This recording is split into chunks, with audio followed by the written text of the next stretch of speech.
नमस्कार विद्यार्थियों। बीए भाग तृतीय की इस ऑनलाइन कक्षा में आप सभी का स्वागत है। इस वीडियो श्रृंखला में हम प्रश्न पत्र प्रथम आधुनिक काव्य के अंतर्गत कवि सुमित्रा नंदन पंत की व्याख्या पर बात कर रहे थे। पंत जी की व्याख्या के इस क्रम में भाग 1 के अंतर्गत हमने मौन निमंत्रण कविता की व्याख्या पर बात की थी। आज भाग 2 के अंतर्गत हम पंत जी की अगली कविता एक तारा की व्याख्या पर बात करेंगे। पंत जी की कविताएं प्रकृति सौंदर्य का उत्कृष्ट रूप प्रस्तुत करती हैं। उनकी कविता एक तारा भी एक और तो जहां प्रकृति सौंदर्य के श्रेष्ठ रूप को व्यक्त करती है, उसमें श्रेष्ठ रूप से प्रकृति सौंदर्य व्यक्त हुआ है, तो दूसरी ओर यह कविता पंत जी के दर्शन को भी अत्यंत उत्कृष्ट रूप से व्यक्त करती है। हम इस कविता की व्याख्या करते हैं।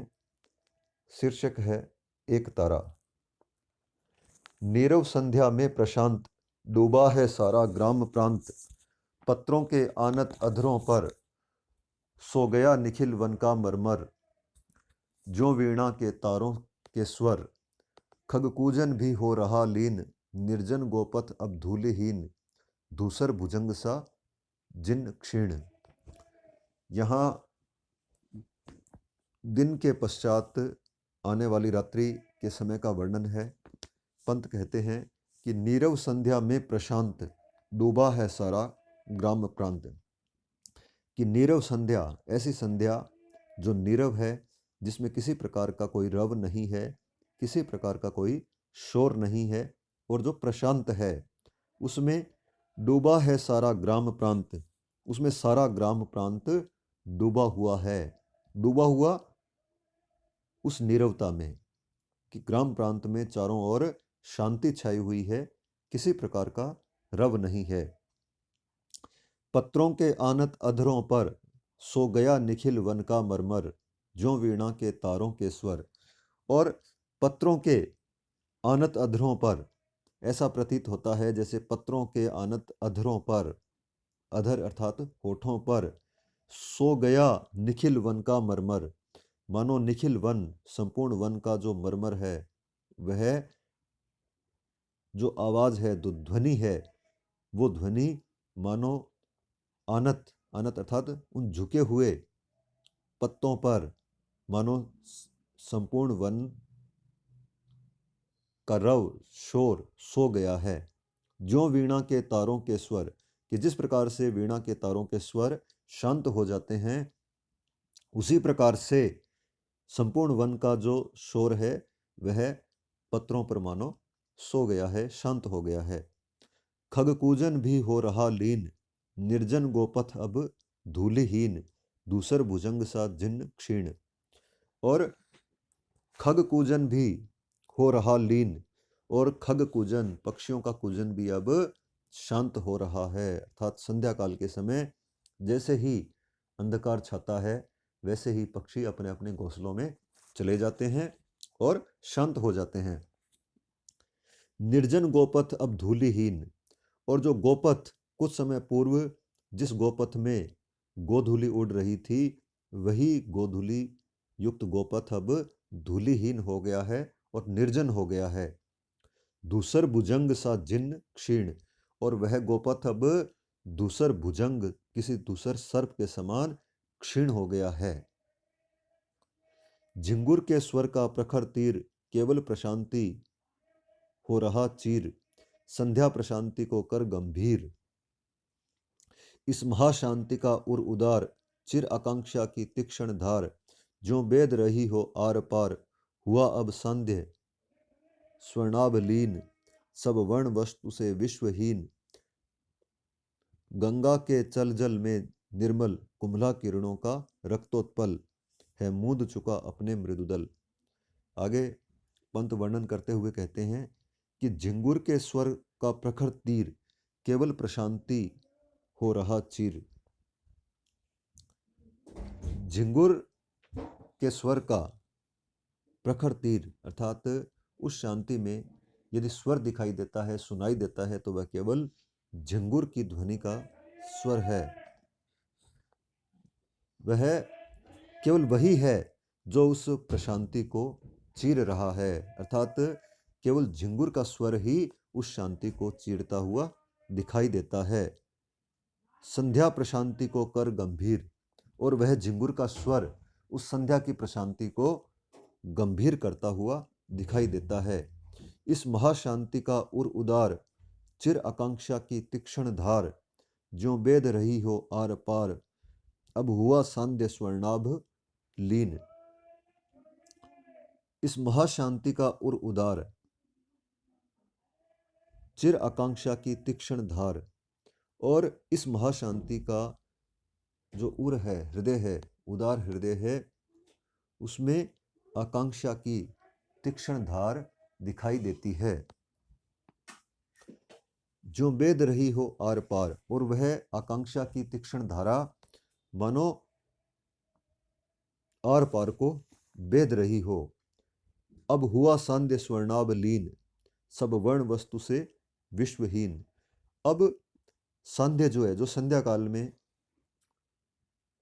थोड़ा सा प्रकाश दिखाई देता है, अर्थात जैसे ही संध्या काल होता है तो वस्तुएं चाहे धुंधली हों किंतु फिर भी वे दिखाई देती है, किंतु उसके पश्चात जो रात्रि काल आता है, उस रात्रि काल में तो सामान्य रूप से भी वस्तुएं दिखाई नहीं देती हैं।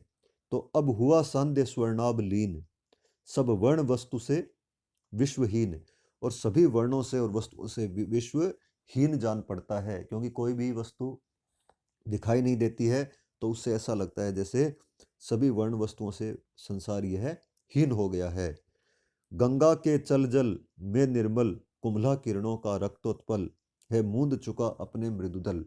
और गंगा के चल जल में निर्मल, गंगा का जो निर्मल चल जल है, अर्थात गंगा का जल जो स्थिर नहीं होता है, जो सदैव चलता रहता है, गतिमान रहता है, उस गतिमान जल में निर्मल कुम्भला किरणों का रक्तोत्पल, है मूंद चुका अपने मृदुदल। और उसमें किरणों का जो रक्तोत्पल है वो मूंद चुका अपने मृदुदल, अर्थात सायंकाल के समय जो अरुण है, जो सूर्य है, लाल अरुण है, उस लाल अरुण की किरणें जब जल में पड़ती हैं तो वे जल को भी मानो रक्तिम कर देती है, लाल कर देती हैं। तो अब रात्रिकाल होने से वे किरणें अब जल में नहीं जा रही हैं, और ऐसा लगता है कि कुम्भला गया है किरणों का रक्तोत्पल। उन किरणों का जो रक्तोत्पल है, जो रक्त कमल है, जो लाल कमल है, वो मानो कुम्भला गया है मूंद चुका अपने मृदुदल, और वह अपने मृदुदल, अपने पत्तों को मानो मूंद चुका है। कि जिस प्रकार से सायंकाल में कमल अपने पत्तों को मूंद लेता है, अपने आप को ढक लेता है, उसकी पत्तियां जो है वो कुम्भला जाती हैं, उसी प्रकार से मानो यह किरणों का रक्तोत्पल अब अपने मृदुदल मूंद चुका है। लहरों पर स्वर्ण रेख सुंदर, पड़ गई नील ज्यों अधरों पर, अरुणाई प्रखर शिशिर से डर। और लहरों पर स्वर्ण रेख सुंदर, पड़ गई नील, कि लहरों पर जो दिन में जो लहरें स्वर्णिम दिखाई देती हैं वही अब नीली पड़ गई है। और यह यहाँ कवि ने बड़ी सुंदर कल्पना की है, और वो कहते हैं कि ज्यों अधरों पर, कि जिस प्रकार से अरुणाई प्रखर शिशिर से डर, कि जिस प्रकार से शीतकाल में लाल होठों पर भी एक प्रकार की नीलिमा छा जाती है, अर्थात अत्यधिक शीत के कारण जिस प्रकार से होंठ नीले दिखाई देने लगते हैं, काले पड़ जाते हैं, उसी प्रकार से मानो प्रखर शिशिर से डरकर वह जो स्वर्णिम लहरें थी, वे स्वर्णिम लहरें अब नीली हो गई हैं। तरु शिखरों से वह स्वर्ण विहग, उड़ गया खोल निज पंख सुभग, किस गुहा नीड़ मेरे किस मग। मृदु मृदु स्वप्नों से भर अंचल, नव नील नील कोमल कोमल, छाया तरुवन में तम शामल, पश्चिम नभ में हूँ रहा देख, उज्ज्वल अमंद नक्षत्र एक। आगे पंत कहते हैं कि तरु शिखरों से वह स्वर्ण विहग, उड़ गया खोल निज पंख सुभग। और रात्रिकाल होने पर तरु शिखरों से, वृक्षों के शिखरों से वह जो स्वर्ण विहग है, अर्थात सूर्य की जो सुनहरी किरणें थी, उन सुनहरी किरणों रूपी विहग अपने पंख खोलकर मानो उड़ गया है। किस गुहा नीड़ में रे किस्मग, और वह किस गुहा में, किस नीड़ में चला गया है, ऐसा मैं जान नहीं पाता हूँ। मृदु मृदु स्वप्नों से भर अंचल, नव नील नील कोमल कोमल, छाया तरुवन में तम शामल। और रात्रिकाल की यह विशेषता होती है कि इसमें संपूर्ण संसार निद्रा में लीन हो जाता है और उसे मृदु मृदु मीठे मीठे स्वप्नों का उपहार मिलता है। तो मृदु मृदु स्वप्नों से भर अंचल, अपने आंचल को मीठे मीठे सपनों से भरकर, नव नील नील कोमल कोमल, छाया तरुवन में तम शामल, कि शामल जो तम है, जो अंधकार है, वो उस तरुवन में छा गया है और उसका आंचल मीठे मीठे सपनों में से भरा हुआ है। पश्चिम नभ में हूँ रहा देख, उज्ज्वल अमंद नक्षत्र एक, कि पश्चिम नभ में, पश्चिमी आकाश में मैं देख रहा हूँ कि एक उज्ज्वल अमंद, अमंद अर्थात जो मंद नहीं है, ऐसा एक नक्षत्र छाया हुआ है। एकलुष अनिंद्य नक्षत्र एक, जो मूर्तिमान ज्योतित विवेक, उर्मे हो दीपित अमर टेक, कि वह जो नक्षत्र है वो एकलुष है, अनिंद्य है। अनिंद्य अर्थात जिसकी निंदा न हो सके, वह अनिंद्य है, श्रेष्ठ है। जो मूर्तिमान ज्योतित विवेक, जो स्वयं विवेक, ज्योतित विवेक स्वयं मूर्तिमान हो गया है, उर्मे हो दीपित अमर टेक, और जिसके उर में कोई अमर टेक दीपित हो, व्याप्त हो, ऐसा वह नक्षत्र दिखाई देता है। किस स्वर्ण आकांक्षा का प्रदीप वह लिए हुए किसके समीप, मुक्तालोकित जो रजत सीप, क्या उसकी आत्मा का चिरधन, स्थिर अपलक नैनों का चिंतन, क्या खोज रहा वह अपनापन। कि वह पश्चिमी आकाश में कवि को जो एक नक्षत्र दिखाई देता है, एक तारा दिखाई देता है, उसी के लिए कवि कहता है कि किस स्वर्ण आकांक्षा का प्रदीप वह लिए हुए किसके समीप, कि किस स्वर्ण आकांक्षा, किस स्वर्णिम आकांक्षा को का प्रदीप, दीपक उसने उठा रखा है, अर्थात वह किस आकांक्षा को अपने मन में रखे हुए है। मुक्तालोकित जो रजत सीप, और उस नक्षत्र को देखकर ऐसा लगता है जैसे मुक्त आलोकित रजत सीप, कि जिस प्रकार से कोई रजत सीप मुक्त आलोकित हो, अर्थात जिसने अपना मुंह खोल रखा हो और जो आलोकित हो। यहाँ पंत जी ने बड़ी सुंदर कल्पना की है। क्या उसकी आत्मा का चिरधन, स्थिर अपलक नैनों का चिंतन, क्या खोज रहा वह अपनापन, कि क्या उसकी आत्मा का चिरधन, उसकी आत्मा का चिरधन क्या है, स्थिर अपलक नैनों का चिंतन, अथवा वह स्थिर अपलक नैनों से कोई चिंतन कर रहा है। क्या खोज रहा वह अपनापन, अथवा क्या वह अपनापन खोज रहा है। तो पंत कहते हैं कि यदि वह अपनापन खोज रहा है तो दुर्लभ रे दुर्लभ अपनापन, लगता यह निखिल विश्व निर्जन, वह निष्फल इच्छा से निर्धन।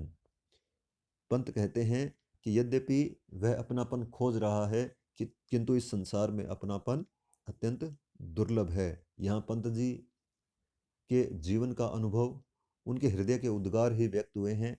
पंत के विषय में यह कहा जाता है कि उनके जन्म के तुरंत पश्चात ही उनकी माता का देहावसान हो गया और उस प्रेम से, उस अपनेपन से वे सदैव वंचित रहे जो एक माता को अपने पुत्र से, अपने पुत्र के प्रति होता है, और पुत्र को माता से जो स्नेह, जो प्रेम प्राप्त होता है, उस प्रेम से वे वंचित रहे और प्रकृति रूपी माता ने ही उन्हें पाला। तो यहाँ पंत वही बात कह रहे हैं कि दुर्लभ रे दुर्लभ अपनापन, लगता यह निखिल विश्व निर्जन, कि इस विश्व में अपनापन दुर्लभ है और यह संपूर्ण विश्व निर्जन दिखाई देता है। वह निष्फल इच्छा से निर्धन, कि वह जो नक्षत्र है वह उसकी इच्छा निष्फल है, अर्थात यह इच्छा पूर्ण न होने वाली इच्छा है। आकांक्षा का उच्छ्वासित वेग, मानता नहीं बंधन विवेक। चिर आकांक्षा से घर घर, उद्वेलित रे अहरह सागर। नाचती लहर पर हहर हहर। आगे पंत कहते हैं कि आकांक्षा का उच्छ्वासित वेग, मानता नहीं बंधन विवेक। किंतु जो आकांक्षा का उच्छ्वासित वेग होता है, अर्थात हृदय में जो आकांक्षा का वेग होता है, वह वेग किसी प्रकार के बंधन और विवेक को नहीं मानता है। चिर आकांक्षा से घर घर, उद्वेलित रे अहरह सागर। और घर घर चिर आकांक्षा से सदैव युक्त रहता है, अर्थात संसार के सभी प्राणियों के मन में सदैव आकांक्षा रहती है। उद्वेलित रे अहरह सागर, और जो सागर है वह भी सदैव अहरह, अहरह शब्द में संधि है, यहाँ अहरह जो है वह अहन अहन है, अर्थात दिन दिन, अर्थात सागर के मन में भी एक प्रकार की उद्वेलना रहती है, और वह जो उसका उद्वेलन है वो नाचती लहर पर हहर हहर, कि समुद्र की जो लहरें हैं वो लहरें वास्तव में उसके मन का ही उद्वेलन है। अविरत अविरत इच्छा ही में नर्तन, करते अबाध रवि शशि उडगन। दुस्तर आकांक्षा का बंधन। कवि कहता है कि आकांक्षा का जो बंधन है वो दुस्तर है, अत्यंत कठिनता से दबाने योग्य है। आकांक्षाओं को सरलता से शांत नहीं किया जा सकता। तो अविरत इच्छा ही में नर्तन, और जो अबाध रवि शशि और उडगन अर्थात तारे जो सदैव गति कर रहे हैं, चल रहे हैं, वो मानो उनकी आकांक्षा के बंधन के वशीभूत होकर ही वो ऐसा कर रहे हैं। रे उडू क्या जलते प्राण विकल, क्या नीरव नीरव नयन सजल। जीवन निसंग रे व्यर्थ विफल, कि हे उडू, उडू अर्थात हे तारे, क्या जलते प्राण विकल, कि तेरे प्राण क्या विकल होकर जल रहे हैं। क्या नीरव नीरव नयन सजल, क्या तेरे जो नयन हैं वो सजल हैं, जो शांत तेरे नेत्र हैं क्या वो सजल हैं। जीवन निसंग रे व्यर्थ विफल, कि जीवन जो है वो निसंग है, व्यर्थ और विफल है। यहाँ पंत का दर्शन व्यक्त हुआ है। वे कहना चाहते हैं कि संसार में जीवन जो है वो व्यर्थ होता है, क्षण भंगुर होता है, अर्थात एक समय आने पर व्यक्ति को यह संसार छोड़कर जाना ही पड़ता है। एकाकीपन का अंधकार, दुस्सह है इसका मूक भार। इसके विषाद का रे न पार, कि एकाकीपन का जो अंधकार है वह अंधकार दुस्सह है, अत्यंत कठिनता से सहन करने योग्य है इसका मूक भार, और इसका जो भार है वह मूक है। इसके विषाद का रे न पार, और इसका जो विषाद है, जो कष्ट है, जो दुख है, उसका कोई पार नहीं है। अर्थात संसार में किसी व्यक्ति का एकाकीपन, उसका अकेलापन उसके लिए अत्यंत कष्टदायक है। चिर अविचल पर तारक अमंद, जानता नहीं वह छंद बंध। वहरे अनंत का मुक्त मीन, अपने असंग सुख में विलीन। स्थित निज स्वरूप में चिर नवीन, निष्कंप शिखा सा वह निरुपम। भेदता जगत जीवन का तम, वह शुद्ध प्रबुद्ध शुक्र वह सम। आगे पंत कहते हैं कि चर अविचल पर तारक अमंद, जानता नहीं वह छंद बंद, कि वह जो तारा है, जो नक्षत्र है, वो चिर अविचल है, अविचल है, और जो अमंद है अर्थात जो सदैव प्रकाशमान दिखाई देता है, कभी भी मंद नहीं पड़ता है। जानता नहीं वह छंद बंद, कि वह किसी प्रकार का छंद बंद नहीं जानता है, किसी प्रकार के बंधन को स्वीकार नहीं करता है। वहरे अनंत का मुक्त मीन, अपने असंग सुख में विलीन। स्थित निज स्वरूप में चिर नवीन। अब यहाँ पंत जी जो ऊपर उन्होंने बात कही है कि अकेलापन, एकाकीपन जो है वो संसार में कष्टदायक है। यह एक प्रकार से उसी एकाकीपन, अकेलेपन के विपरीत स्थिति है कि जो व्यक्ति स्वयं अपने आप से ही सुख का अनुभव करे, अकेले रहते हुए भी वह आनंद का अनुभव करे। तो उसी की ओर पंत वर्णन करते हैं कि यद्यपि वह तारक अकेला है किंतु फिर भी वह अमंद है, किसी प्रकार के बंधन को वह स्वीकार नहीं करता है। वहरे अनंत का मुक्त मीन, अपने असंग सुख में विलीन, और अपने असंग सुख में वह विलीन है।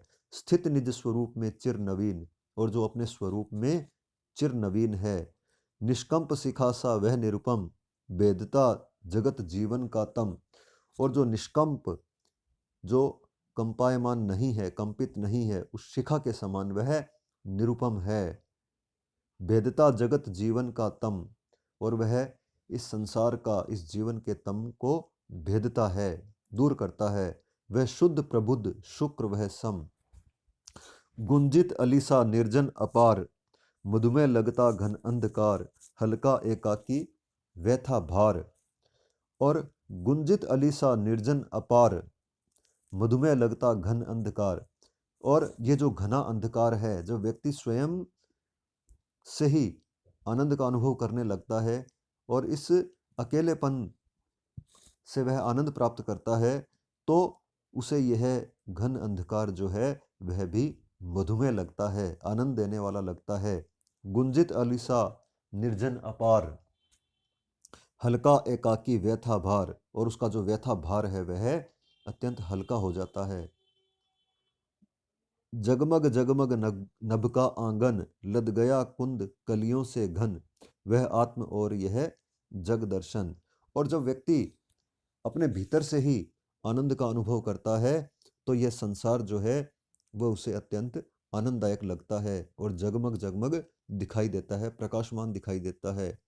लद गया कुंद कलियों से घन, और थोड़े समय बाद ही, अब यहाँ पंत प्रकृति में जो रात्रिकाल का वर्णन कर रहे थे उसी क्रम में वो आगे कहते हैं कि जगमग जगमग नभ का आंगन, कि प्रारंभ में एक तारा जब दिखाई दिया पश्चिम में, किंतु कुछ समय बाद ही अनेक तारे दिखाई देने लगे और नभ का जो आंगन है वह जगमग जगमग करने लगा। और लद गया कुंद कलियों से घन, और कुंद कलियों से अर्थात श्वेत तारों से, कुंद कली जो सफ़ेद होती है उसी कुंद कली के समान ही सफ़ेद तारे चारों ओर दिखाई देने लगे। इस प्रकार पंत कहते हैं कि व्यक्ति वह आत्म और यह जग दर्शन, कि पहले जब तारा अकेला था तो वह आत्मदर्शन था और यह जग दर्शन है।